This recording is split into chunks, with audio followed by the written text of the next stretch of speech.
Aku sengaja menikah dengan duduk di kursi roda hanya untuk menguji karakter tunanganku, Adrian. Saat prosesi pertukaran cincin, tiba-tiba sebuah video perselingkuhannya diputar di layar besar.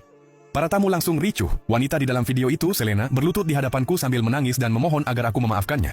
Aku dengan tenang menyuruhnya melepas sepatuku. Lalu aku berkata pelan namun tegas, tunangan itu seperti sepatu. Begitu kotor, akan dibuang. Setelah itu aku melepas kerudung pengantin dan langsung meninggalkan tempat pernikahan tanpa menoleh sedikit pun. Malam itu, aku pergi ke sebuah bar. Baru saja aku duduk, dua pria pusing menghampiriku.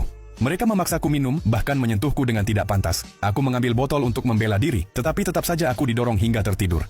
Saat itulah seorang pria tiba-tiba muncul. Ia menghajar dua pria itu sampai terkapar, lalu membantuku berdiri dengan lembut. Ia mengajakku pergi naik motornya untuk menenangkan diri.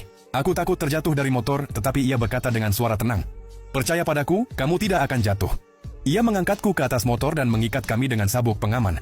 Motor melaju sangat kencang, angin menerpa wajahku, dan semua emosi yang kupendam akhirnya meledak keluar.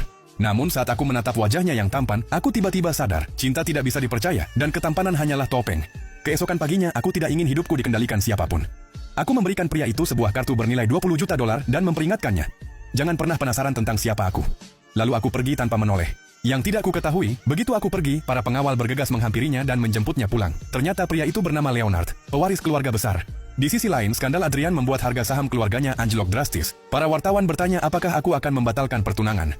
Detik berikutnya, aku berdiri dari kursi roda di depan publik dan dengan lantang mengumumkan, aku membatalkan aliansi pernikahan ini. Karierku tidak membutuhkan pria untuk bertahan.